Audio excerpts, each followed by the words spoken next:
Will this be the beginning of Oz's rise? After having an unexpected delay, we officially got the premiere of the second episode of the Penguin series. An episode we were eagerly awaiting, as we wanted to know what consequences our protagonist, Oswald Cobb, would have to face after he started a war between the two most powerful underworld families in Gotham, the Falcone and the Maroni. But how will Oz get his way this time? Will he be able to convince Maroni to work with him? Is Oz about to begin the ascent he so desperately desires? In this video, we'll be discussing the ending of Penguin's second episode. And for more videos of your favorite series and movies, don't forget to subscribe to this channel. Welcome to the Oasis Geek. Before we start with this video, and to celebrate the arrival of the Penguin series, we will be giving away a Funko Pop from the Batman movie. To participate, all you have to do is subscribe to this channel and leave a comment telling us who is your favorite character from the DC universe and why.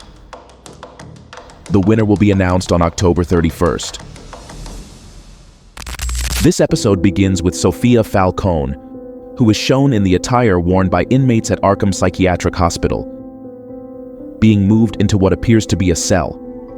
Once inside, we can observe her brother, Alberto Falcone, visiting her in that psychiatric hospital, a moment that managed to confuse many, as it was being implied that these were memories of Sophia before she was rehabilitated. This was short-lived, as we see Alberto place his hand on the glass, and we immediately see that he is missing a finger. Not only that, but we see him being shot, which leads to the facility going into a lockdown mode, ensuring that none of the patients escape. Both the lights and the constant alarm cause Sophia to panic, remembering how she saw her brother in the trunk of the vehicle that crashed into the Falcone mansion. Eventually, we see Sophia in the office of her psychologist, Dr. Julian Rush, who also seems to be practicing some kind of hypnosis on her.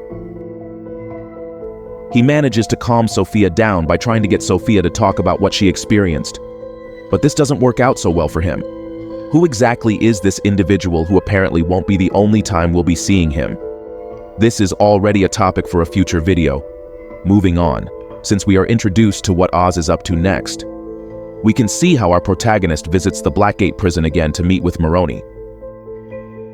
Salvatore Maroni, who at this point was not at all happy, questions Oz if he was trying to force Maroni to take credit for Alberto Falcone's death. Oz responds by telling him that the streets are talking again, and that they know there is only one man big enough to go against the Falcones, and that is Salvatore Maroni. He goes on to say that he wants the credit and that he deserves it. But how does the Maroni ringleader react? Well, Salvatore mentions how he can easily give his name to the Falcone, stopping the war he created for the Maroni family, mentioning that he was the one who got rid of Alberto by getting them to end his life. But this is not the case, as they manage to convince Salvatore to work with him. This is when Oz's plan is put into action. As the Falcone make their transport to Robbinsville, the Maroni manage to intercept them and steal the drops found at Oz's base of operations. This does not leave the Falcones happy at all, and while discussing the events in a meeting next to the Penguin, Sophia interrupts them, telling them that they were not focusing on what they really should, as they humiliated her family by putting her brother in the trunk of a vehicle as if he were garbage. Johnny Vitti tells Sophia that when the time comes, the Maronis will pay. This leads to Sophia telling him that they should open their eyes wide because clearly someone inside the family was working with them. Luca, the new head of the Falcone family, gives the order to increase security around the house and all their businesses, and to spread the word that if anyone outside the network is selling the drops, they will respond for it. When he is alone with Sophia, he mentions to her that she has always had good intuition, which her father also knew, and that if there is a rat, they will find it and expose it, but that it was not her decision as to when and where to do it. He also tells her that he will take care of the family business. Oz tries to get Sophia to trust him by offering to investigate who the rat is within the Falcone family.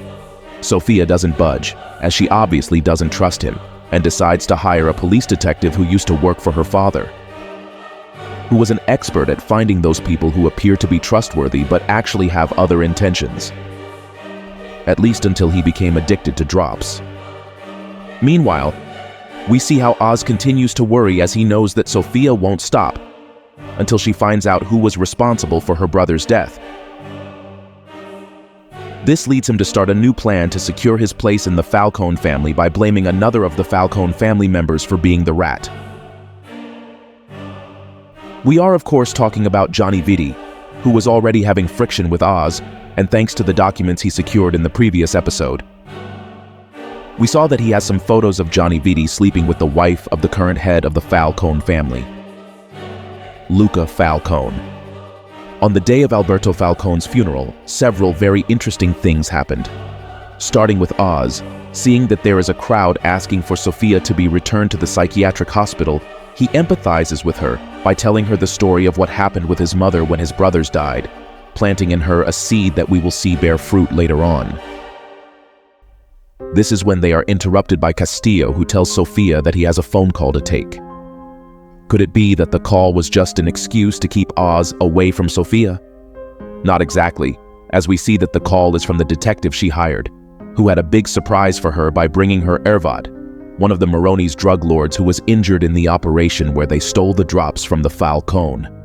Ervad is transported to the basement of the mansion while under the effects of morphine, but once the effects wear off, he will get the name of the rat he longed for. While this is going on, we see Oz meet with Nadia Maroni, who lets him know that he broke his word since he lied to them about his position in the Falcone family, and that the Falcones have one of their own in their custody. In a moment of desperation, Oz reveals to them the evidence he has against Johnny Vitti and assures them that this is just the beginning of his lengthy record. This is when he earns a second chance with the Maronis. They give him the name Evard, and he assures them that he will bring him back.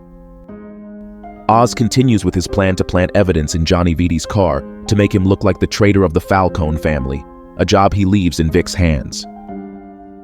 Could it be that this is the moment we see the Penguin's apprentice shine? Unfortunately, this is not the case, as we see how Vic fails to achieve his goal and has to flee the mansion.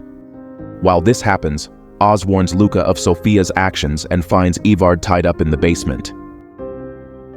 Upon learning that he was unable to plant the evidence in Vitti's car, he decides to end Evard's life, which is later found by the Falcones.